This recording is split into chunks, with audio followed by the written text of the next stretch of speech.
Juste avant d'être exécuté, un prisonnier demande un dernier vœu, qu'on lui permette de parler à sa petite fille Solène.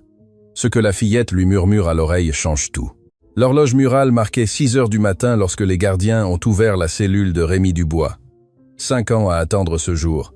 5 ans à crier son innocence à des murs qui n'ont jamais répondu. Maintenant, à quelques heures d'affronter la sentence finale, il ne lui restait qu'une seule requête. « Je veux voir ma fille », dit-il d'une voix rauque. « Seulement ça. Laissez-moi voir Solène avant que tout ne finisse. » Le plus jeune des gardiens le regarda avec pitié. Le plus âgé cracha par terre. « Les condamnés n'ont pas de droit. C'est une enfant de 8 ans. Je ne l'ai pas vue depuis 3 ans. C'est la seule chose que je demande. » La requête parvint au directeur de la prison. Un homme de 60 ans, nommé Colonel Moreau, qui avait vu des centaines de condamnés passer par ce couloir. Quelque chose dans le dossier de Rémi l'avait toujours interpellé. Les preuves étaient solides. Empreintes sur l'arme, vêtements tachés. Un témoin qu'il avait vu quitter la maison cette nuit-là. Mais les yeux de Rémi n'étaient pas les yeux d'un coupable. Moreau avait appris à reconnaître ce regard en 30 ans de carrière. « Qu'on amène la petite », ordonna-t-il. 3 heures plus tard, une camionnette blanche se gara devant la prison. Une assistante sociale en descendit, tenant la main d'une fillette blonde aux grands yeux et à l'expression sérieuse. Solène Dubois avait 8 ans, mais son regard portait le poids de quelqu'un qui a trop vu. La fillette marcha dans le couloir de la prison sans pleurer, sans trembler. Les détenus dans leur cellule firent silence en la voyant passer. Il y avait quelque chose en elle qui imposait le respect, quelque chose que personne ne pouvait expliquer. Lorsqu'elle arriva à la salle de visite, Solène vit son père pour la première fois depuis 3 ans. Rémi était menotté à la table, son uniforme orange usé et sa barbe longue. En voyant sa fille, ses yeux se remplirent de larmes. « Ma petite », murmura-t-il, « ma petite Solène ». Ce qui se passa ensuite allait tout changer. Solène lâcha la main de l'assistante sociale et marcha lentement vers son père. Elle ne courut pas, ne cria pas. Chaque pas était mesuré, comme si elle avait répété ce moment 1000 fois dans sa tête. Rémi tendit ses mains menottées vers elle. La fillette s'approcha et l'étreignit. Pendant 1 minute entière, aucun des deux ne dit rien. Les gardiens observaient depuis les coins. L'assistante sociale consultait son téléphone sans prêter attention. Puis Solène s'approcha de l'oreille de son père et lui murmura quelque chose. Personne d'autre n'entendit les mots, mais tous virent ce qu'ils provoquèrent. Rémi pâlit. Son corps entier commença à trembler. Les larmes qui coulaient auparavant en silence se transformèrent en sanglots qui secouaient sa poitrine. Il regarda sa fille avec un mélange d'horreur et d'espoir que les gardiens n'oublieraient jamais. « C'est vrai ?» demanda-t-il d'une voix brisée. « C'est vrai ce que tu me dis ?» Solène hocha la tête. Rémi se leva si violemment que la chaise tomba par terre. Les gardiens coururent vers lui, mais il n'essayait pas de s'échapper. Il criait avec une force qu'il n'avait pas montrée depuis 5 ans. « Je suis innocent, j'ai toujours été innocent. Maintenant je peux le prouver. » Les gardiens tentèrent de séparer la fillette de son père, mais elle s'accrocha à lui avec une force impropre à son âge. « Il est temps qu'il sache la vérité », dit Solène d'une voix claire et ferme. « Il est temps. » Le colonel Moreau observait tout depuis la fenêtre d'observation. Son instinct, celui qui l'avait maintenu en vie pendant 30 ans, lui criait que quelque chose d'extraordinaire se passait. Il décrocha le téléphone et composa un numéro qu'il n'avait pas utilisé depuis des années. « J'ai besoin que vous arrêtiez tout, » dit-il. « Nous avons un problème. » L'enregistrement de sécurité montrait tout avec une clarté brutale. L'étreinte silencieuse, le murmure, la transformation de Rémi, les cris d'innocence, la fillette répétant cette phrase. Le colonel Moreau rejoint la vidéo 5 fois de suite dans son bureau. « Qu'est-ce qu'elle lui a dit ?» demanda-t-il au gardien qui avait été le plus proche. « Je n'ai pas pu entendre, colonel. Mais quoi que ce soit, cet homme a complètement changé. » Moreau se pencha en arrière dans sa chaise. En 30 ans, il avait tout vu. Faux aveux, innocent, condamné, coupable libéré pour des vices de procédure, mais il n'avait jamais vu quelque chose comme ça. Les yeux de Rémi Dubois, ses yeux qui lui avaient toujours causé des doutes, brillaient maintenant d'une chose qu'il ne pouvait décrire que comme une certitude. Il décrocha le téléphone et appela le procureur général. « J'ai besoin d'une suspension de 72 heures, dit-il sans préambule. « Vous êtes fou? La procédure est programmée, tout est prêt, nous ne pouvons pas. Il y a de nouvelles preuves potentielles. Je ne procéderai pas tant que je ne les aurai pas vérifiées. » Quelles preuves? L'affaire est close depuis 5 ans. Moreau regarda l'écran figé sur le visage de Solène. Une enfant de 8 ans avec des yeux qui semblaient garder tous les secrets du monde. Une enfant de 8 ans avait dit quelque chose à son père, quelque chose qui l'avait transformé. Je dois savoir ce que c'était. Le silence à l'autre bout de la ligne dura plusieurs secondes. Vous avez 72 heures, dit finalement le procureur. Pas une minute de plus, et si c'est une perte de temps, ce sera votre carrière qui prendra fin. Moreau raccrocha le téléphone, s'approcha de la fenêtre de son bureau et observa la cour de la prison. Quelque part dans cette affaire, il y avait une vérité que personne n'avait voulu voir, et une fillette blonde de 8 ans était la clé pour la trouver. À 200 km de la prison, dans une maison modeste d'un quartier résidentiel de classe moyenne, une femme de 68 ans dînait seule devant la télévision.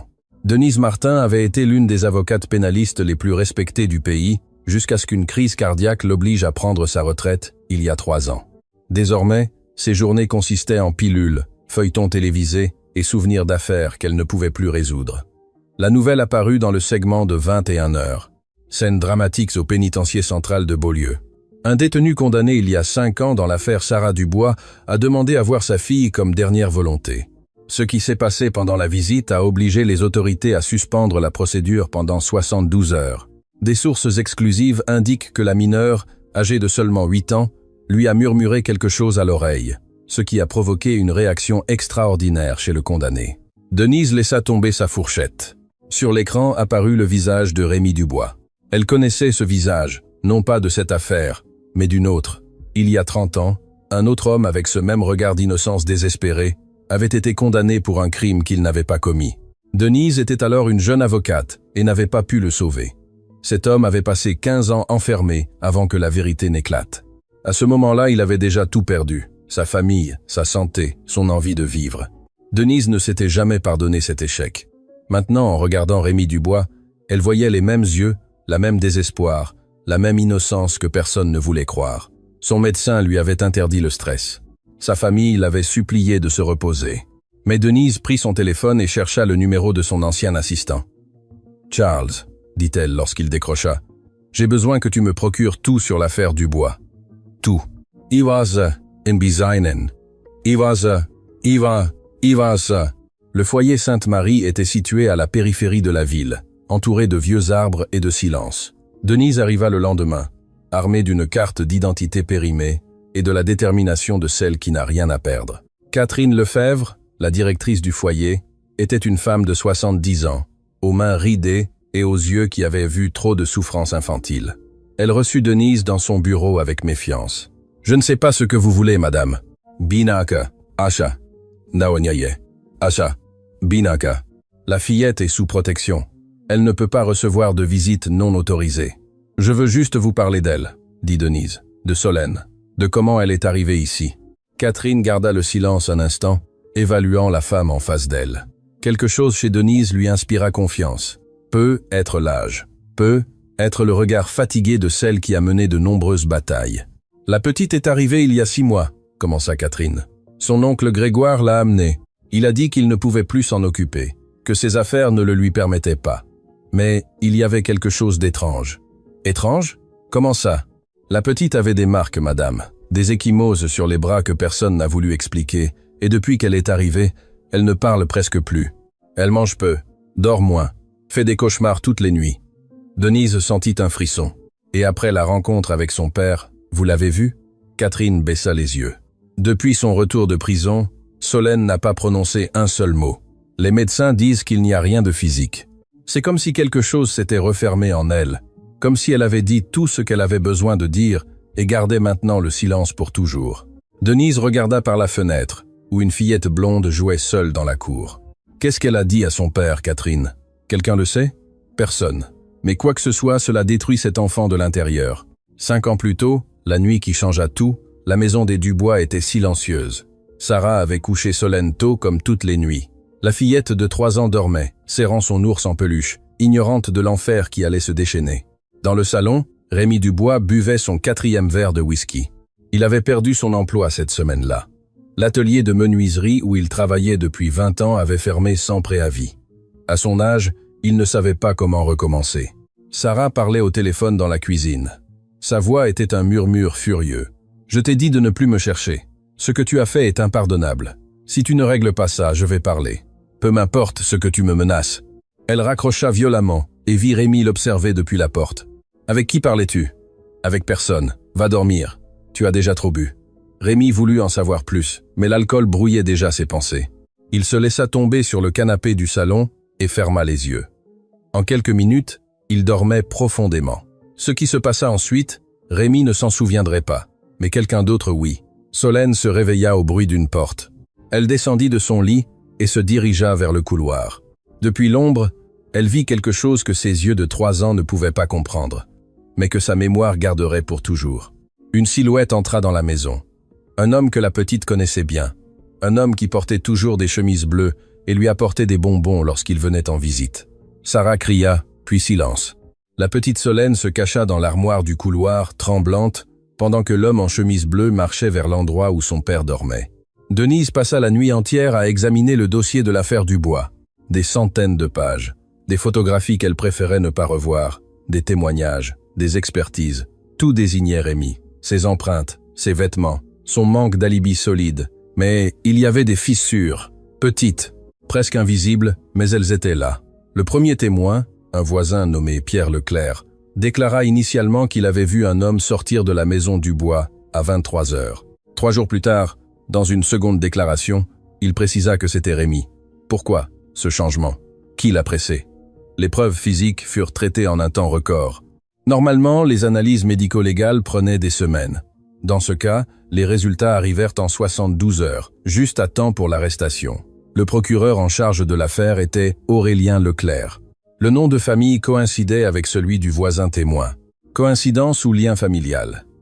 Denise chercha des informations sur Aurélien Leclerc. Ce qu'elle trouva la perturba profondément. Aurélien n'était plus procureur. Il avait été nommé juge il y a 3 ans, juste après avoir obtenu la condamnation de Rémi. Sa carrière avait décollé grâce à cette affaire résolue avec une efficacité exemplaire, selon les journaux de l'époque. Mais il y avait plus. Aurélien Leclerc avait des liens commerciaux avec Grégoire Dubois, le frère cadet de Rémi. Ensemble, ils avaient acheté plusieurs propriétés au cours des 5 dernières années, des propriétés qui appartenaient auparavant à la famille Dubois. Denise composa un numéro sur son téléphone. « Charles, j'ai besoin que tu examines les affaires de Grégoire Dubois. Tout, chaque propriété, chaque transaction, chaque associé. Et je dois savoir si Sarah Dubois savait quelque chose qu'elle ne devait pas savoir. » Grégoire Dubois arriva au foyer Sainte-Marie dans une voiture noire de luxe qui contrastait avec la modestie du lieu. Il portait un costume impeccable et une cravate bleue, toujours bleue. Catherine le vit entrer et ressentit un frisson. Il y avait quelque chose chez cet homme qui lui rappelait les serpents.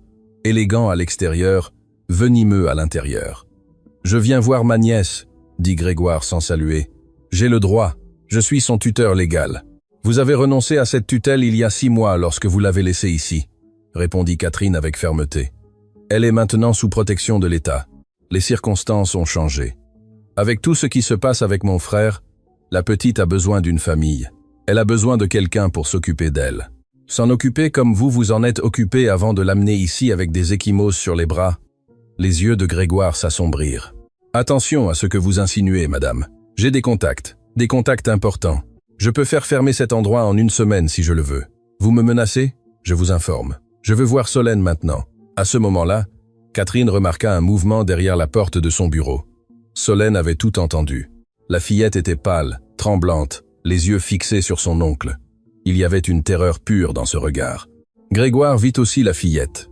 Pendant 1 seconde, son masque d'homme respectable tomba. Ce que Catherine vit dans ses yeux la convainquit de quelque chose. Cet homme était dangereux, et Solène le savait mieux que quiconque. « Partez !» dit Catherine. « Partez maintenant, ou j'appelle la police. » Grégoire sourit, un sourire froid qui n'atteignit pas ses yeux. « Ça ne finit pas ici, madame. Je reviendrai, et quand je le ferai, personne ne protégera cette petite de sa famille. » La salle de visite de la prison semblait plus froide que jamais. Rémi attendait menotté à la table, mais sa posture avait changé. Il n'était plus l'homme abattu d'il y a 2 jours. Il y avait du feu dans ses yeux. Denise s'assit en face de lui et l'étudia en silence. « Je m'appelle Denise Martin. J'ai été avocate pénaliste pendant 40 ans. J'ai vu votre affaire aux informations et j'ai besoin que vous me racontiez tout. Pourquoi ça vous importe? Personne ne m'a cru en 5 ans. Pourquoi seriez-vous différente? Parce qu'il y a 30 ans, j'ai laissé condamner un homme innocent. Je n'ai pas pu le sauver. Cela me hante toutes les nuits. Je ne ferai pas la même erreur 2 fois. » Rémi la regarda longuement, évaluant s'il pouvait faire confiance à cet inconnu. Finalement, il parla. « Cette nuit-là, J'ai beaucoup bu. J'avais perdu mon travail. J'étais anéanti. Je me suis endormi sur le canapé et je ne me souviens de rien d'autre jusqu'à ce que je me réveille avec du sang sur les mains et Sarah par terre. J'ai appelé les urgences, j'ai essayé de l'aider, et quand la police est arrivée, ils m'ont arrêté. Avez-vous entendu quelque chose? Vu quelqu'un? Rien, mais maintenant je sais quelque chose que je ne savais pas avant. Denise se pencha en avant. Qu'est-ce qu'elle vous a dit, Solène? Rémi ferma les yeux. Quand il les rouvrit, ils étaient remplis de larmes. Ma fille était là cette nuit-là. Elle a tout vu depuis le couloir. Elle avait 3 ans et elle a tout vu. Elle m'a dit que quelqu'un était entré dans la maison après que je me sois endormi. Quelqu'un qu'elle connaissait, quelqu'un en qui elle avait confiance. Qui? Rémi prononça un nom que Denise suspectait déjà. Mon frère Grégoire, ma propre famille. Denise arriva chez elle après minuit. Les révélations de Rémi tourbillonnaient dans sa tête. Un frère traître, une enfant témoin. 5 ans de silence. Pourquoi Solène n'avait-elle jamais parlé? Qu'est-ce qui l'avait tenue silencieuse si longtemps? Elle ouvrit la porte et alluma la lumière. Ce qu'elle vit la paralysa. Sa maison avait été fouillée. Tiroirs ouverts, papiers par terre, livres jetés des étagères. Qui que ce soit qui était entré ne cherchait pas à voler, il cherchait quelque chose de précis. Le dossier de l'affaire Dubois. Elle marcha prudemment au milieu du désordre vers son bureau. Le dossier était toujours là, apparemment intact. Mais sur lui, il y avait quelque chose qui n'y était pas avant. Une photographie. C'était une vieille photo de Sarah Dubois, souriante, jeune, pleine de vie. Quelqu'un avait dessiné une croix rouge sur son visage avec un marqueur permanent. En dessous, une note manuscrite. Certaines vérités doivent rester enterrées. Cessez d'enquêter ou vous finirez comme elle. Les mains de Denise tremblèrent, mais pas de peur, de rage.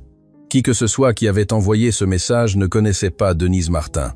Il ne savait pas qu'elle avait survécu à une crise cardiaque, à un mariage raté, à 40 ans passés à affronter des criminels devant les tribunaux. Il ne savait pas que la menacer était la pire stratégie possible. Elle prit son téléphone et appela Charles. « Quelqu'un est entré chez moi. Ils savent que j'enquête. Cela signifie qu'il y a quelque chose qu'ils ne veulent pas que je découvre. Double tes efforts. Je veux tout savoir sur Grégoire Dubois, sur le juge Aurélien Leclerc et sur tout lien entre eux. Et je veux savoir ce que Sarah avait découvert avant de mourir. » Dehors, une voiture noire était garée au bout de la rue. À l'intérieur, quelqu'un observait la maison de Denise avec la patience d'un prédateur. La chasse avait commencé. Charles travailla toute la nuit et livra ses découvertes à Denise dans un café discret, loin du centre-ville. Ce qu'il apportait était explosif. Grégoire Dubois est passé d'un employé de bureau à un promoteur immobilier en moins de 2 ans, expliqua-t-il en étalant des documents sur la table. Juste après la condamnation de son frère, il a commencé à acheter des propriétés. Beaucoup de propriétés. Avec quel argent? C'est la question. Il a hérité des terres de ses parents. Consolis. Aweza Lis. Aweza. Des terres qui devaient en principe aussi revenir à Rémi. Mais selon ce testament, Charles désigna un document. Les parents ont tout laissé à Grégoire. Denise examina le testament. Quelque chose ne collait pas. Les parents de Rémi étaient morts 6 mois avant le crime. Et ce testament était apparu après la condamnation. Exactement. Et le notaire qui l'a validé était Aurélien Leclerc. Avant d'être procureur, il exerçait comme avocat privé. Ce fut l'une de ses dernières affaires avant d'entrer au parquet. Denise sentit les pièces du puzzle s'assembler. Donc Aurélien a validé un testament suspect qui bénéficiait à Grégoire. Puis il est devenu procureur et a mené l'affaire contre Rémi. Et maintenant ils sont tous les deux associés dans des affaires immobilières. Il y a plus, dit Charles en baissant la voix. Sarah Dubois travaillait comme comptable avant de se marier. Il y a 5 ans, quelques semaines avant sa mort, elle a demandé des copies de plusieurs documents légaux de la famille Dubois, y compris le testament original de ses beaux-parents. Le testament original, différent de celui qu'Aurélien a validé, dans l'original, les terres étaient divisées entre les 2 frères. Denise comprit tout. Sarah avait découvert que le testament était faux, elle allait le dénoncer, et quelqu'un l'avait fait taire avant qu'elle ne puisse le faire. Cette nuit-là, Catherine appela Denise d'une voix tremblante. « Vous devez venir, c'est à propos de Solène. Il y a quelque chose que vous devez voir. » Denise arriva au foyer 1 heure plus tard. Catherine l'attendait dans son bureau avec une expression grave. « La petite fait des cauchemars toutes les nuits, » dit Catherine. « Mais il y a quelque chose que je ne vous ai pas dit avant, quelque chose que j'avais peur de mentionner. »« Quoi ?» ?»« Elle crie un nom, toutes les nuits, le même nom. Mais ce n'est ni celui de son père, ni celui de sa mère, c'est un autre nom. »« Lequel ? » ?»« Marc. » Elle crie Marc. Aide-moi encore et encore. Denise fronça les sourcils. Ce nom n'apparaissait dans aucun document du dossier. Qui est Marc? Je ne le savais pas jusqu'à ce que j'examine les registres d'emploi de la famille Dubois. Marc Dupont était le jardinier. Il a travaillé pour eux pendant 3 ans et a disparu 1 semaine après la mort de Sarah. Over the body of the ratters. And they for body of the ratters. Personne ne l'a cherché. Personne n'a demandé après lui. Il a disparu sans laisser de traces. Sa mère vit dans un petit village à 4 heures d'ici.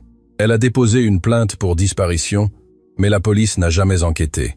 L'affaire a été classée. Denise sentit un frisson, un témoin potentiel qui disparaît juste après le crime.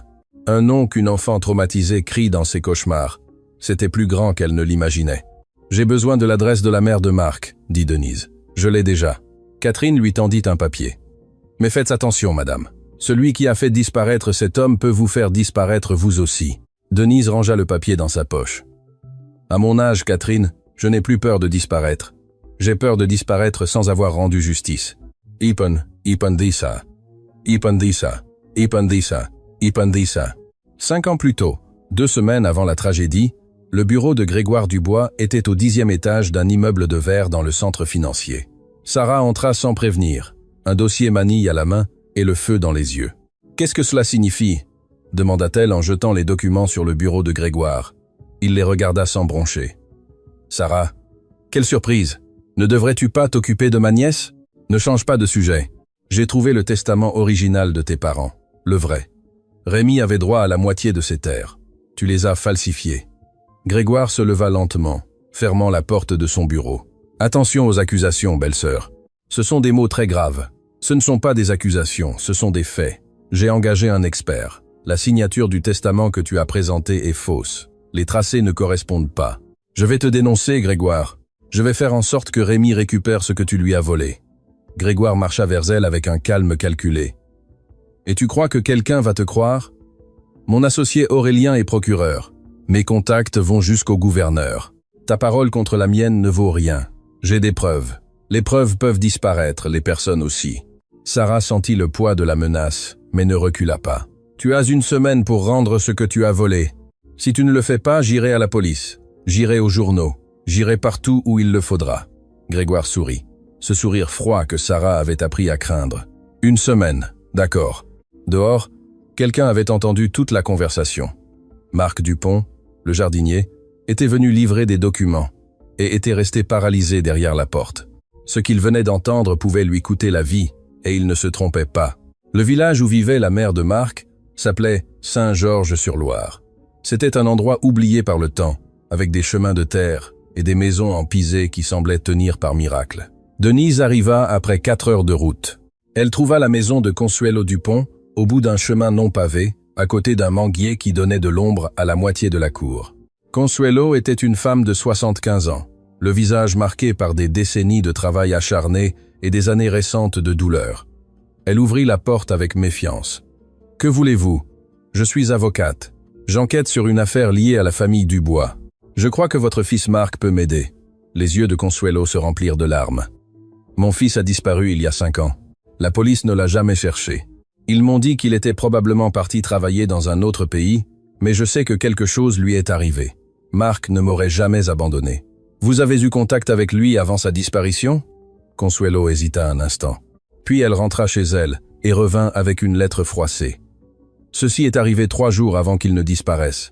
Lisez-la vous-même. » Denise prit la lettre de main tremblante. « Maman, s'il m'arrive quelque chose, je veux que tu saches que j'ai vu quelque chose de terrible dans la maison où je travaille, quelque chose qui implique des personnes très puissantes. Je ne peux pas en dire plus par lettre, mais je garde des preuves en lieu sûr. Si quelqu'un te demande, tu ne sais rien. Je t'aime. Ton fils Marc. » « Où gardait-il les preuves ?» demanda Denise. « Je ne sais pas, mais si Marc dit qu'il les a, il les a. Mon fils ne mentait jamais. » Denise regarda la maison modeste, la cour vide, le manguier. Marc Dupont avait vu quelque chose cette nuit-là. Il avait des preuves, et quelqu'un l'avait fait disparaître pour cela. La question était, était-il toujours en vie?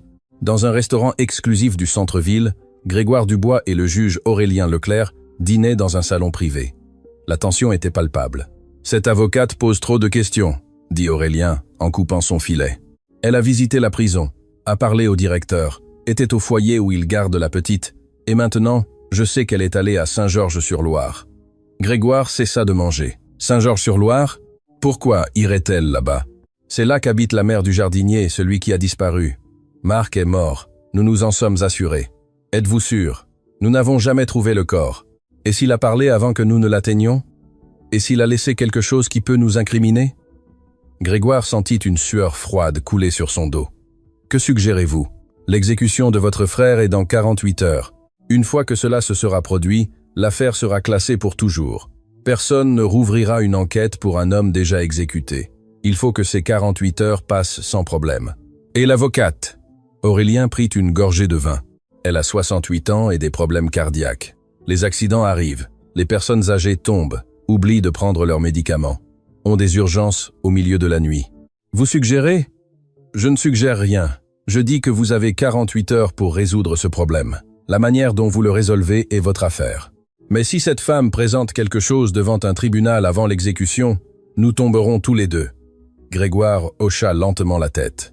Il était allé trop loin pour s'arrêter maintenant. Une mort de plus ne changerait rien, cela assurerait simplement son avenir. Denise arriva chez elle épuisée. Le voyage à Saint-Georges-sur-Loire l'avait épuisée, mais ce qu'elle avait découvert valait chaque kilomètre. Marc Dupont était la clé. Il avait des preuves, il ne lui restait plus qu'à les trouver. Elle vérifia son courrier avant d'entrer. Entre factures et publicité, il y avait un paquet sans expéditeur, une enveloppe rembourrée, lourde.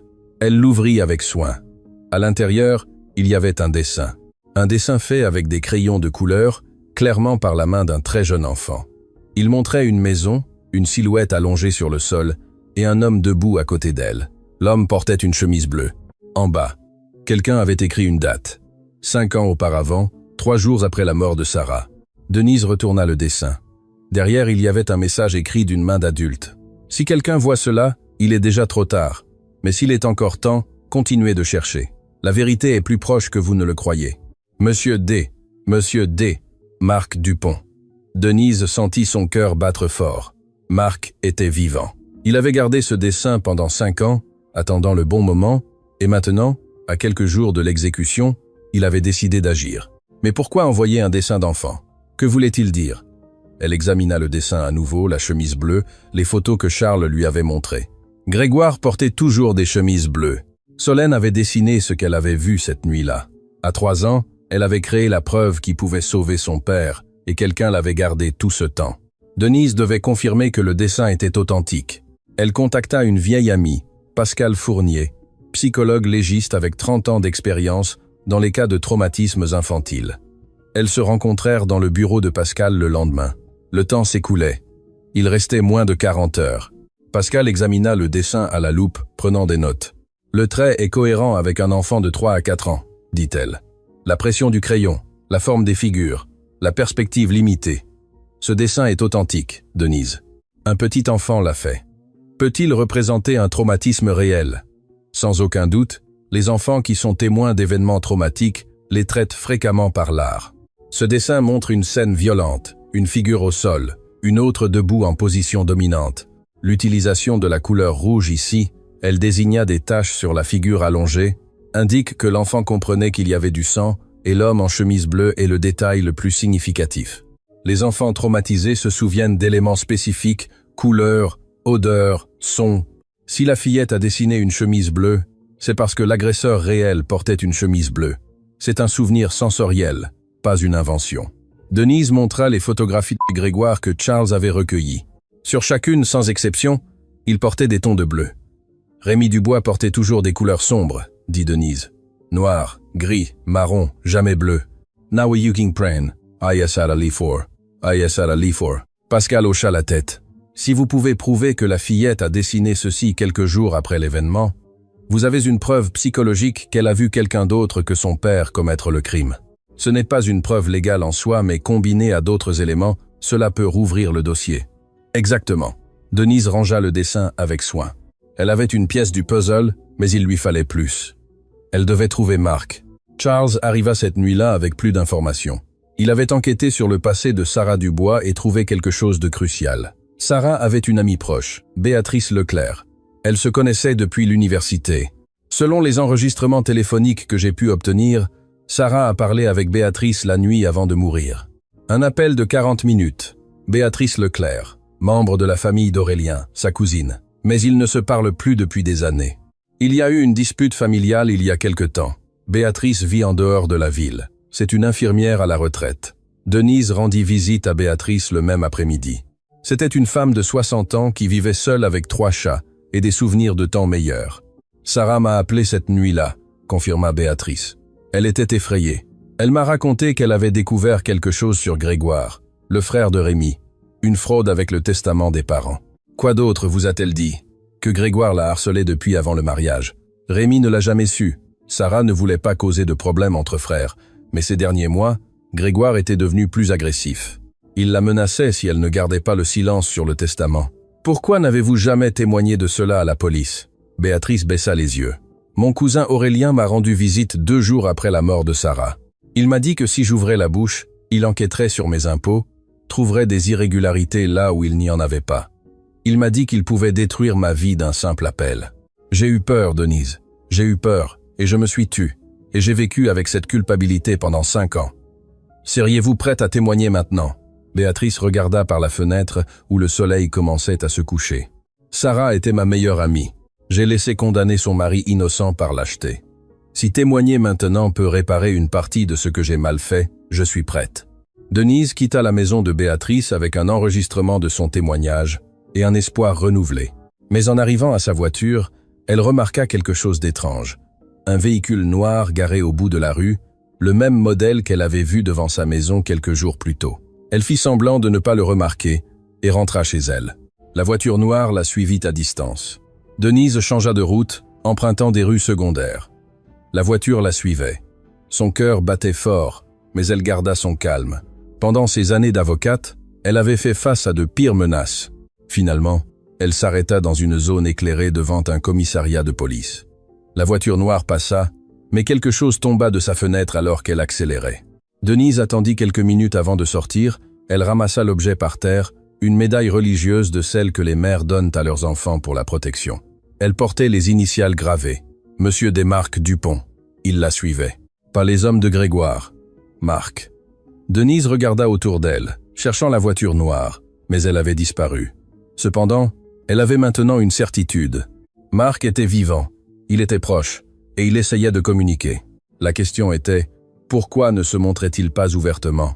Qui craignait-il tant pour préférer rester dans l'ombre après 5 ans? La réponse viendrait plus tôt qu'elle ne l'espérait. Cette nuit-là, Denise ne put dormir. Elle réunit toutes les pièces sur sa table. Le dessin de Solène, la médaille de Marc, le faux testament, l'enregistrement de Béatrice, les liens entre Grégoire et Aurélien. Tout pointait dans une direction. Rémi était innocent. Grégoire avait attaqué Sarah pour la faire taire. Aurélien avait manipulé l'affaire pour protéger son associé.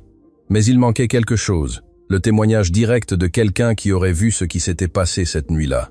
Solène ne pouvait pas parler. Marc se cachait. Sans témoin oculaire, tout le reste était circonstanciel. L'horloge marquait 3 heures du matin. Il restait moins de 30 heures avant l'exécution. Alors le téléphone de Denise sonna. Un numéro inconnu. « Madame Martin ?» La voix était masculine, tremblante. « Qui est à l'appareil ?»« Je m'appelle Marc. Marc Dupont. Je sais que vous me cherchez et je sais que le temps presse. » Denise sentit son cœur s'arrêter. « Où êtes-vous? Pourquoi vous cachez-vous? Parce que si on me trouve, on m'élimine. Comme ils ont essayé de le faire il y a 5 ans. Mais je ne peux plus me taire.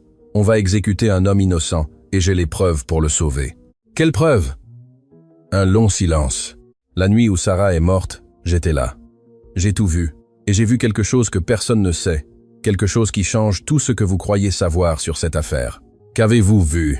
Sarah Dubois n'est pas morte cette nuit-là, Madame Martin. Je l'ai sortie de cette maison avant que Grégoire ne la tue. Sarah est vivante, et elle attend ce moment depuis 5 ans. Denise ne pouvait pas assimiler ce qu'elle venait d'entendre. Sarah vivante, cachée pendant 5 ans pendant que son mari attendait l'exécution. « C'est impossible, dit-elle. Il y a eu des funérailles, un certificat de décès. Le corps était tellement abîmé que l'identification a été faite par les dossiers dentaires, l'interrompit Marc. Des dossiers qu'Aurélien Leclerc s'est chargé de falsifier. Le corps qu'ils ont enterré n'était pas celui de Sarah. De qui était-ce alors? Une femme sans famille décédée la même semaine dans un hôpital. Aurélien a des contacts à la morgue. Il a fait le changement. Tout a été planifié pour enterrer l'affaire avec la prétendue victime. Denise avait besoin de voir pour croire. Où est Sarah maintenant? Proche, mais je ne peux pas vous dire où par téléphone. Nous ne savons pas qui pourrait écouter. Je dois vous demander de venir à Saint-Georges-sur-Loire demain, chez ma mère. Là, je vous expliquerai tout. Le temps presse, Marc. Il reste moins de 30 heures. Je sais, c'est pourquoi j'ai décidé de parler. Sarah voulait attendre d'avoir toutes les preuves légales, mais il n'y a plus de temps. Si Rémi meurt, Grégoire gagne pour toujours. Et Sarah a trop sacrifié pour permettre cela. Denise raccrocha le téléphone, les mains tremblantes. Si c'était vrai, c'était l'affaire la plus extraordinaire de sa carrière. Une femme qui avait simulé sa mort pour protéger sa fille. Un mari innocent condamné pour un crime qui n'avait jamais existé. Un frère prêt à tout détruire par avidité. Elle prépara une petite valise. Demain, elle irait à Saint-Georges-sur-Loire. Demain, elle connaîtrait la vérité complète. Ce qu'elle ne savait pas, c'est que quelqu'un avait intercepté l'appel. Dans sa cellule, Rémi Dubois dormait pour la première fois depuis des années, sans cauchemar. Les mots de sa fille avaient allumé quelque chose en lui, l'espoir. Mais cette nuit-là, le sommeil lui ramena des souvenirs qu'il avait bloqués pendant 5 ans. Il se revit sur le canapé de sa maison, ivre, sur le point de s'évanouir. Il entendit des voix, la voix de Sarah, d'abord calme, puis effrayée, et une autre voix, une voix qu'il connaissait bien. « Tu n'aurais pas dû t'en mêler, Sarah. Je t'avais prévenu. » La voix de Grégoire. Rémi essaya de bouger dans son sommeil. Il essaya de se lever pour défendre sa femme, mais son corps ne répondait pas. L'alcool l'avait paralysé. Il entendit un coup, un cri, silence. Puis des pas s'approchant de lui, une main plaçant quelque chose dans les siennes, le froid du métal. « Quand tu te réveilleras, ce sera fini et tu seras le coupable parfait, mon frère. » Rémi se réveilla en nage, criant. Les gardiens coururent à sa cellule pensant qu'il essayait de se faire du mal, mais Rémi ne répétait qu'une seule phrase. « Maintenant je me souviens de tout. C'était mon frère. J'ai entendu sa voix.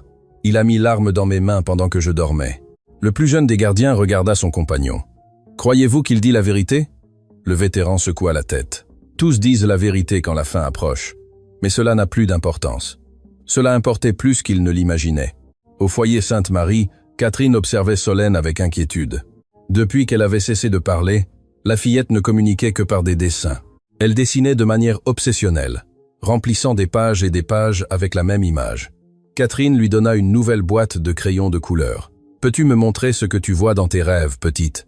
Solène prit les crayons et commença à dessiner. Cette fois, le dessin était différent, plus détaillé, comme si 5 ans de maturité lui permettaient d'exprimer ce qu'elle ne pouvait pas auparavant. Elle dessina la maison, le salon, une silhouette au sol, une autre debout en chemise bleue, mais elle ajouta quelque chose de nouveau, une porte entr'ouverte au fond, et derrière elle une autre petite silhouette, une fillette aux cheveux blonds, elle-même observant tout. Et dans le coin du dessin, quelque chose que Catherine n'attendait pas, une main sortant par la fenêtre de la maison, comme si quelqu'un aidait la silhouette au sol à s'échapper. « Qu'est-ce que c'est, Solène ?» demanda Catherine en désignant la main. La fillette écrivit un seul mot sous le dessin. « Maman. » Catherine sentit l'air lui manquer. « Ta maman s'est échappée? Ta maman est vivante ?» Solène la regarda avec ses yeux énormes, qui semblaient porter le poids du monde. Elle hocha lentement la tête. Puis elle écrivit un autre mot, « caché », et un dernier, « attends ». Grégoire Dubois arriva au foyer Sainte-Marie 2 heures plus tard, accompagné de 2 hommes en costume sombre. Il apportait des documents qui lui rendaient prétendument la garde temporaire de Solène. « Ordre du tribunal des affaires familiales, 3e chambre », annonça-t-il en remettant les papiers à Catherine. « Signé par le juge Aurélien Leclerc. Je viens chercher ma nièce. » Uninkela. Catherine examina les documents. Ils semblaient légitimes, mais quelque chose en elle lui criait de ne pas remettre cet enfant. « Je dois vérifier cela avec les autorités compétentes, » dit-elle. « Je ne peux pas remettre une mineure sans confirmation. La confirmation est dans ces papiers, madame. Ne me faites pas perdre mon temps. Ce n'est pas une question de temps, c'est une question de protocole. » Grégoire fit un pas en avant, envahissant l'espace de Catherine. « Écoutez-moi bien, cet enfant est de mon sang. Son père va être exécuté demain. Elle a besoin d'une famille, pas d'un foyer de charité rempli d'orphelins. Ce dont cet enfant a besoin, c'est de protection, pas de plus de violence. » « Violence? Vous m'accusez de quelque chose ?» Catherine le regarda droit dans les yeux. « Les ecchymoses avec lesquelles Solène est arrivée il y a 6 mois m'accusent plus fort que n'importe quel mot de ma part. » Le visage de Grégoire se durcit. « Je peux faire fermer cet endroit. Je peux vous faire perdre votre licence. Je peux faire en sorte que vous ne travailliez plus jamais avec des enfants. J'ai juste besoin d'un appel. » Ce que Grégoire ignorait, c'est que Catherine avait activé le système d'enregistrement de sécurité dès qu'elle l'avait vu arriver. Chaque mot, chaque menace était enregistrée. « Partez, monsieur Dubois. Je ne vous remettrai pas cet enfant et si vous me menacez à nouveau, j'utiliserai tout ce que j'ai pour vous détruire. » Grégoire sourit froidement. « Je reviendrai, et quand je le ferai, je ne serai pas aussi aimable. » 3 heures plus tard, Grégoire revint. Cette fois, il ne frappa pas à la porte. Ses hommes la défoncèrent. Catherine était préparée. Elle avait appelé la police après la première visite, mais il n'était pas encore arrivé. Quand elle entendit le coup de la porte, elle prit Solène par la main et la conduisit dans la pièce sécurisée qu'elle avait préparée pour les urgences. « Reste ici, ma petite, quoi qu'il arrive, ne sors pas avant que je ne vienne te chercher. » Solène hocha la tête, les yeux pleins de terreur. Catherine sortit affronter Grégoire. Les 2 hommes la retinrent pendant qu'ils fouillaient chaque pièce à la recherche de la fillette. « Où est-elle » cria Grégoire. « Où l'as-tu cachée ?»« Loin de vous, là où vous ne la trouverez jamais. » Grégoire s'approcha de Catherine et la saisit par le cou. « Je ne vais vous le demander qu'une seule fois de plus. Où est Solène ? Allez en enfer. » À ce moment-là, les sirènes de la police emplirent l'air. Quelqu'un avait vu les hommes défoncer la porte et avait appelé les urgences. Les agents entrèrent, armes au poing. « À terre, tout le monde à terre. Askan, Delang, Askansen, Miasen, Askansen. » Grégoire lâcha Catherine, essayant de retrouver sa contenance d'homme respectable. « Officier, c'est un malentendu. Je venais juste chercher ma nièce.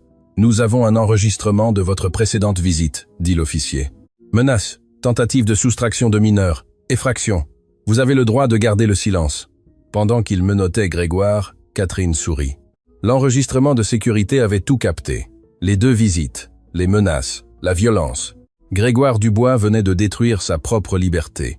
La nouvelle de l'arrestation de Grégoire parvint aux oreilles du juge Aurélien Leclerc en moins d'1 heure. Son réseau d'informateurs était efficace. « C'est un idiot », murmura-t-il en composant un numéro sur son téléphone privé. « Je lui avais dit d'être discret. Je lui avais dit d'être patient. » La voix à l'autre bout répondit calmement. « Que faisons-nous maintenant ? Grégoire va parler. Dès qu'ils le presseront, il va négocier. C'est un lâche. Il l'a toujours été. Il peut vous incriminer. Il en sait trop. Nous devons activer le plan B. » Aurélien marcha vers son coffre-fort et l'ouvrit. À l'intérieur se trouvaient des dizaines de dispositifs de stockage, des vidéos, des enregistrements, des documents qu'il avait recueillis pendant des décennies, son assurance vie, des preuves de corruption de politiciens, d'hommes d'affaires, de juges. S'il tombait, beaucoup tomberaient avec lui. « Je vais passer quelques appels », dit Aurélien. « Grégoire ne passera pas une nuit en prison. Mais il y a un autre problème. Le pire, le jardinier Marc Dupont. Nous avons intercepté un appel la nuit dernière. Il est vivant et il est en contact avec Denise Martin. Où est-il ? Saint-Georges-sur-Loire, chez sa mère. L'avocate s'y rend aujourd'hui. Voulez-vous que nous les interceptions ? » Aurélien y réfléchit un instant. « Non, laissez-la arriver, laissez-les se réunir, et quand nous les aurons tous ensemble, nous résoudrons tous les problèmes d'un coup. » C'était un plan propre, efficace. Mais Aurélien avait sous-estimé ses ennemis, et cela lui coûterait tout. Denise arriva à Saint-Georges-sur-Loire à midi. Le voyage avait été long, et son corps protestait avec des douleurs qu'elle préférait ignorer. Son médecin l'avait averti que le stress pouvait la tuer, mais mourir en cherchant la justice était préférable à vivre sans l'avoir trouvée. La maison de Consuelo Dupont était la même qu'avant, mais cette fois la vieille femme l'attendait à la porte avec une expression nerveuse. « Mon fils est à l'intérieur », murmura-t-elle. « Mais ce n'est pas le seul. Il y a quelqu'un d'autre qui veut vous voir. » Denise entra. Dans le petit salon, assis sur une vieille chaise, se trouvait Marc Dupont.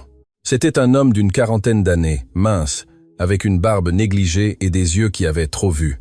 « Madame Martin », dit-il en se levant, « merci d'être venue. Vous avez beaucoup à expliquer, Marc, à commencer par comment il est possible que Sarah Dubois soit vivante. » Marc regarda vers la porte de l'arrière-salle. « Je n'ai pas à l'expliquer. Elle peut le faire mieux que moi. » La porte s'ouvrit. Une femme apparut sur le seuil. Elle était mince, émaciée, les cheveux courts et des mèches blanches qu'elle n'avait pas auparavant. Mais ses yeux étaient inconfondables, les mêmes yeux que Denise avait vus sur les photographies du dossier. Sarah Dubois était vivante. « Madame Martine », dit Sarah d'une voix rauque. « J'attends ce moment depuis 5 ans. 5 ans cachés, voyant mon mari pourrir en prison pour quelque chose qu'il n'a pas fait. 5 ans séparé de ma fille pour la protéger. Je ne peux plus attendre. Denise se laissa tomber sur une chaise. Ses jambes ne la soutenaient plus. Pourquoi si longtemps? Pourquoi n'avez-vous pas parlé avant? Parce que je n'avais pas assez de preuves. Mais maintenant je les ai, et il reste moins de 24 heures pour sauver Rémi. Sarah s'assit en face de Denise et commença à parler. Sa voix tremblait, mais ses mots étaient fermes. La nuit où Grégoire m'a attaqué, j'avais confronté mon mari. Je lui avais dit que son frère avait falsifié le testament de leurs parents. Rémi ne m'a pas cru. Nous nous sommes disputés. Il a bu jusqu'à s'endormir sur le canapé. Qu'est-ce qui s'est passé ensuite? Grégoire est arrivé 1 heure plus tard. Il avait la clé de la maison. Rémi ne l'a jamais retirée. Il m'a trouvé dans la cuisine. J'ai essayé de le raisonner, mais il était furieux. Il m'a frappé. Je suis tombé. Tout est devenu sombre. Comment avez-vous survécu? Sarah regarda Marc, qui continua le récit. Je suis retourné à la maison cette nuit-là. J'avais oublié mes outils de jardinage. J'ai vu la voiture de Grégoire dehors et quelque chose m'a semblé étrange. Je suis entré par la porte arrière et j'ai trouvé Sarah par terre. Elle respirait encore. Grégoire était dans le salon, mettant l'arme dans les mains de Rémi endormi. Il ne m'a pas vu. Il était trop concentré.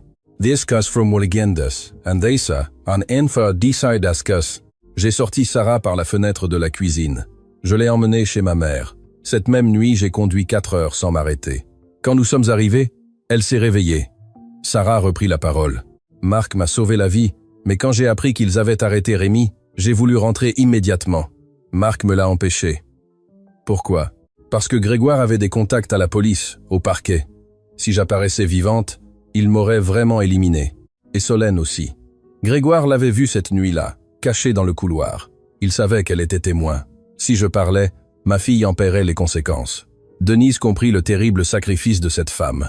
Elle avait laissé condamner son mari pour protéger sa fille. Chaque jour de ces 5 années a été un enfer, Madame Martin, mais aujourd'hui, ça se termine. J'ai des preuves, et nous allons les utiliser. Sarah sortit un vieux téléphone de sa poche, un modèle ancien de ceux que presque plus personne n'utilisait. La nuit de l'attaque, j'enregistrais, expliqua-t-elle. J'avais commencé à tout documenter, les menaces de Grégoire, ses appels, ses visites. J'avais peur qu'il m'arrive quelque chose et je voulais laisser des preuves. Qu'avez-vous enregistré exactement? Sarah appuya sur lecture. L'enregistrement était audio, pas vidéo, mais il était clair. La voix de Grégoire emplit la pièce. Tu croyais pouvoir me menacer, Sarah? Tu croyais pouvoir détruire tout ce que j'ai construit? Aurélien m'a dit de te donner une dernière chance, mais tu as choisi le chemin difficile. La voix de Sarah, effrayée mais ferme. Grégoire, s'il te plaît, pense à Rémi. C'est ton frère. Rémi est un perdant. Il l'a toujours été. Il n'aurait rien dû hériter. Tout était pour moi. Pour moi. Et tu ne vas pas tout gâcher. Puis un coup, un cri, et l'enregistrement se termina. Denise sentait son cœur battre dans ses oreilles. C'est une confession, et ça mentionne Aurélien. Il y a plus, dit Sarah. Le téléphone a continué d'enregistrer après que j'ai perdu connaissance. Il a capté Grégoire, appelant Aurélien. Elle appuya de nouveau sur lecture. C'est fait, mais il y a un problème. La petite fille a tout vu. Elle était cachée dans le couloir. La voix d'Aurélien. Occupe-toi du mari comme nous l'avons planifié. Je m'occupe de la petite. Un mot de sa part et elle est orpheline de ses 2 parents. Denise avait la preuve dont elle avait besoin. Grégoire et Aurélien, condamnés par leur propre voix. Pourquoi avez-vous attendu 5 ans pour utiliser ça? Parce que j'avais besoin que Solène soit en sécurité. Et parce que j'avais besoin que quelqu'un me croie. Quelqu'un avec le pouvoir de porter cela devant un tribunal. Quelqu'un comme vous. Au foyer Sainte-Marie, Solène dessinait. Mais cette fois, ce n'était pas des scènes de terreur. Elle dessinait une petite maison, un soleil éclatant, et 3 figures se tenant la main. Un homme, une femme et une fillette. Catherine l'observait depuis la porte. Après tout ce qui s'était passé, après la tentative de Grégoire de l'emporter, la fillette paraissait plus calme, comme si elle savait que quelque chose était en train de changer. « Puis-je m'asseoir avec toi ?» demanda Catherine. Solène hocha la tête. Catherine regarda le dessin. « C'est ta famille ?» Solène hocha de nouveau la tête. « Il te manque ?» La fillette cessa de dessiner. Elle regarda Catherine avec ses yeux énormes qui semblaient voir au-delà des murs. Et puis, pour la première fois depuis des jours, elle parla. « Ma maman m'a dit de garder le secret, » murmura-t-elle. « Elle m'a dit que le moment venu, je saurais quoi faire. Le moment est venu, Madame Catherine. This government. Leniaco, Enverlico. J'ai dit à papa que maman est vivante. Je lui ai dit qu'elle me rend visite dans mes rêves et qu'elle me dit d'être forte. Catherine sentit les larmes couler sur ses joues. « Ta maman est vivante, petite ?»« Oui, et elle va nous sauver tous. » À ce moment-là, le téléphone de Catherine sonna. C'était Denise Martin. « Catherine, écoutez-moi bien. Sarah Dubois est vivante. J'ai des preuves que Rémi est innocent. Nous sommes en route pour le tribunal. Je dois vous demander de garder Solène en sécurité jusqu'à ce que tout soit terminé. Combien de temps? Moins de 24 heures. Si tout se passe bien, demain Rémi sera libre et Solène aura de nouveau une famille. » Denise, Sarah et Marc voyagèrent toute la nuit pour retourner en ville. Le temps était leur pire ennemi. Il restait moins de 18 heures avant l'exécution de Rémi. Ils arrivèrent chez Denise à l'aube. Charles les attendait avec des nouvelles. Grégoire est en détention provisoire, mais ses avocats remuent ciel et terre pour le faire sortir. Aurélien a activé toutes ses connexions. Si nous n'agissons pas vite, ils vont étouffer ça. Ils n'étoufferont rien, dit Denise. Nous avons les enregistrements de Sarah. Nous avons le témoignage de Marc. Nous avons le dessin de Solène analysé par une psychologue légiste. Nous avons le faux testament. Et nous avons la prétendue victime. Vivante et prête à témoigner. Devant qui présentons-nous tout cela? Demanda Charles. Aurélien est juge. Il a des contacts dans tous les tribunaux. Pas dans tous, dit Denise. Il y a une juge qu'Aurélien n'a pas pu corrompre. La juge Françoise Duval est de la vieille école, intègre, et elle me doit une faveur d'il y a 20 ans. Sarah s'avança. Êtes-vous sûr que nous pouvons lui faire confiance? Aussi sûr que le soleil se lève demain, Françoise Duval a refusé des pots de vin de trafiquants de drogue et a condamné de puissants politiciens. Elle n'a peur de personne. Si quelqu'un peut arrêter cette exécution, c'est elle.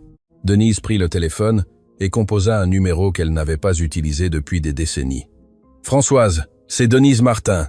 J'ai besoin d'une faveur. La plus grande de votre carrière.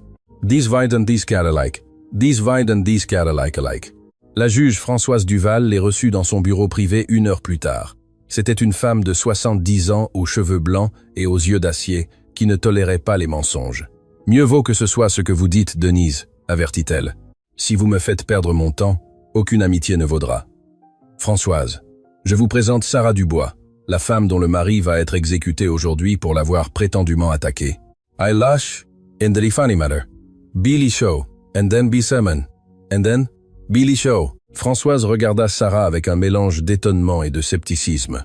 Pouvez-vous prouver que vous êtes qui vous dites être? Sarah remit des documents, son acte de naissance, sa carte d'identité périmée, des photos de famille et quelque chose de plus.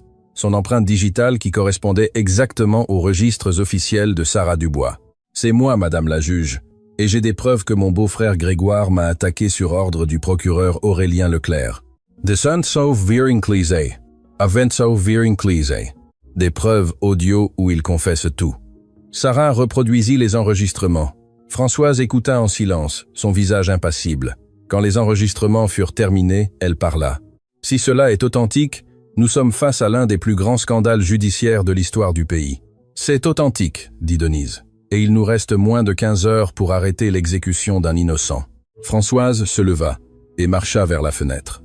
Je vais convoquer une audience d'urgence, mais vous devez comprendre quelque chose, Denise. Si Aurélien l'apprend avant qu'il ne soit temps, il déplacera toutes ses pièces pour détruire cela. Nous devons agir en secret, jusqu'au dernier moment. Alors, agissons. Françoise prit son téléphone. Préparez la salle d'audience 5, audience à huis clos, sécurité maximale, et que personne, absolument personne, ne sache qui est impliqué. Flashback final. La nuit du crime vouée par Sarah. Sarah était dans la cuisine lorsqu'elle entendit la porte d'entrée s'ouvrir. Elle pensa que c'était Rémi qui avait oublié quelque chose. Mais les pas étaient différents, plus lourds, plus décidés. Grégoire apparut sur le seuil de la cuisine. Son expression était froide, calculée. « Je t'avais prévenu de ne pas t'en mêler, Sarah. Grégoire, nous pouvons en parler. Ça ne doit pas mal finir. C'est déjà mal fini. Ça a mal fini quand tu as décidé de me menacer.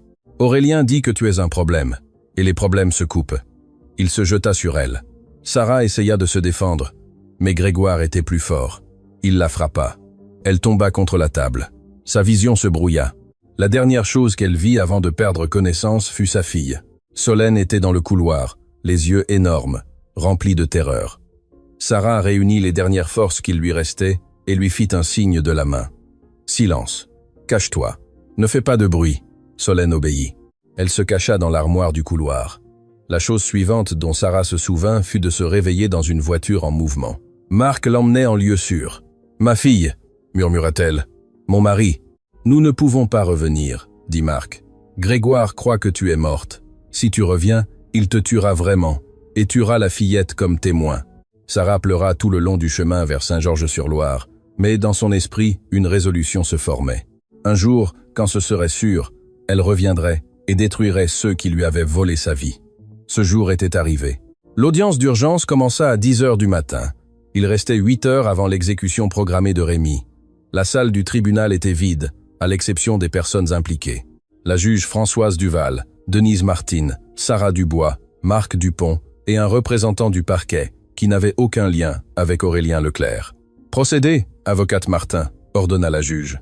Denise présenta les preuves méthodiquement. D'abord l'analyse ADN confirmant l'identité de Sarah, puis le testament original des parents Dubois comparé à celui falsifié par Aurélien. Ensuite, l'enregistrement de la nuit de l'attaque, lorsque les voix de Grégoire et Aurélien emplirent le tribunal, le représentant du parquet pâlit. « Cela implique un juge en exercice », murmura-t-il. « Avez-vous une idée de ce que cela signifie ?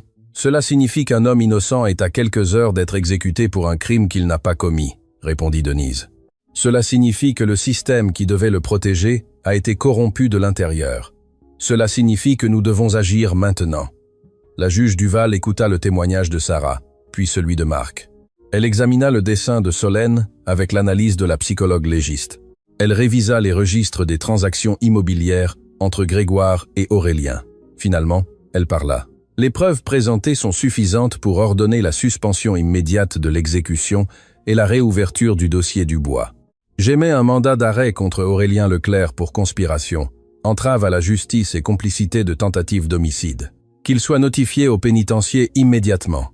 Denise sentit ses jambes trembler. Ils avaient réussi. Aurélien Leclerc sut que quelque chose avait mal tourné lorsque 4 officiers de police judiciaire arrivèrent à son bureau. « Monsieur le juge Leclerc, vous devez nous accompagner, dit l'agent en charge. Sous quelles accusations? C'est ridicule. Savez-vous qui je suis? Nous le savons parfaitement, monsieur. C'est pourquoi nous sommes ici. Aurélien tenta de négocier. Il offrit des informations sur d'autres fonctionnaires corrompus. Il promit de livrer des documents qui couvriraient des sénateurs, des gouverneurs, des hommes d'affaires. Mais les agents avaient des ordres spécifiques, pas de négociation. Pendant qu'il le menottait, Aurélien passa un dernier appel depuis son téléphone personnel. Personne ne sut qui il appela ni ce qu'il dit, mais 30 minutes plus tard, son bureau fut pris d'assaut par des personnes inconnues qui tentèrent d'emporter son coffre-fort. La police arriva à temps pour les arrêter. À l'intérieur du coffre-fort, ils trouvèrent ce qu'Aurélien appelait son assurance vie, des décennies de corruption documentée, des vidéos de politiciens recevant des pots de vin, des enregistrements de juges vendant des jugements, des contrats frauduleux signés par d'éminents hommes d'affaires. Aurélien avait bâti un empire de secrets, mais cet empire s'effondrait maintenant sur lui. Au pénitencier, le colonel Moreau reçut la notification judiciaire avec un mélange de soulagement et de rage. « Je le savais », murmura-t-il. « Je savais que cet homme était innocent. » Il ordonna qu'on amène Rémy Dubois à son bureau. Il avait des nouvelles à lui annoncer. Des nouvelles qui allaient tout changer. Grégoire Dubois était dans sa cellule lorsque le gardien lui apporta la nouvelle. Sarah était vivante. Elle avait témoigné contre lui. Les enregistrements de cette nuit-là étaient maintenant entre les mains du tribunal. La couleur quitta son visage. « Ce n'est pas possible », murmura-t-il. Elle était morte, je m'en suis assuré. Mais il ne s'était pas assuré. Il avait été négligent. Il avait laissé sa victime sans confirmer qu'elle ne respirait plus. Et cette erreur lui coûterait la liberté. Ses avocats arrivèrent 1 heure plus tard avec des options limitées. « Les preuves sont accablantes », dirent-ils.